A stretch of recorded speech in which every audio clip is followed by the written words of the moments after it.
Hey everybody, Vic with Culinary Crew. Happy New Year everybody. I can't believe it went so fast. It's ridiculous. Time just flies by, especially the older you get. Anyway, I wanted to do a quick video on al dente pasta and some of the tips and how to achieve it and what to look for, because every noodle is different. And you know, you have a long, thin noodle or a bulky noodle, you know, like a penne, fettuccine, or a campanelli. They're all going to cook different, and they're all going to require different cook times. It also depends on a lot of other variables. How long are you going to hold them before you use them? Are you going to refrigerate them? Are you going to mix them in a hot sauce? And you need to take all of those factors in mind when you're actually cooking the pasta off for the first time. Like here in the restaurant, we obviously cook off our pasta in the morning, and then we blanch it to order to heat it up. So keeping that in mind, we cook it a little less during the first cooking cycle, slightly firmer al dente.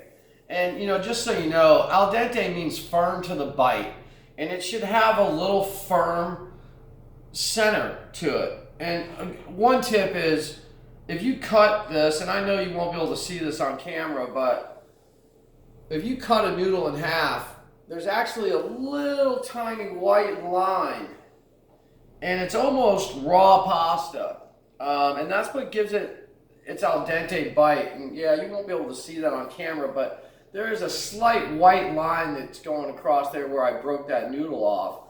And we hold them in the refrigerator, and believe it or not, walk-in coolers, refrigerators, moisture and cold air will also, they will absorb that, and it will also make them softer and not be al dente. So you kind of have to take a lot of factors in mind. So what I suggest doing is look at the noodle. If you're buying a dried noodle and you're reading the time on the box, just make sure that your pot's boiling before you drop it in, and make sure that you set a timer. Pull it out right away. And the key is, if you're not going to be using it right away and you're going to cool it down, get it into an ice bath. Ice water, dunk it for about 2-3 minutes, let it drain off, and then lightly oil it. And you don't want to play around. If you're going to cool it down, you want to get it off the heat and get it in that water, because it will continually cook. And you know, a thin noodle like spaghetti is a lot more delicate than, say, the penne. You know, this one is going to cook up faster, it's going to overcook faster, and it's also going to die faster. Well, it doesn't have legs like a thick, bulky, hearty noodle.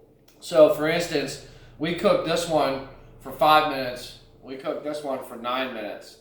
And, you know, we have a pasta cooker, so it cooks at a super high heat, and the pasta is really loose in the pot. So, for us, it's a little easier. But at home, you want to get your bowl, water boiling, drop your pasta, drain it off, and get it cool as soon as possible. And if you're going to be using it relatively soon and you're going to keep it warm, keep that in mind when you're doing your original cook time, and maybe knock a minute off, knowing that it's going to be held in hot sauce. Because you could have perfectly al dente pasta and then hold it in hot sauce for 10 or 20 minutes, and the next thing you know, you got soggy, droopy, nasty, doughy noodles. So anyway, quick tip. It's New Year's, so I'm going to make it a quick video. I just wanted to talk about al dente pasta a little bit. If everybody could subscribe and like and share, please, that would be great. I'm going to start trying to do 2 videos a week instead of 1. So we'll see you real soon on the next video. Vic with Culinary Crew, and Happy New Year, everybody.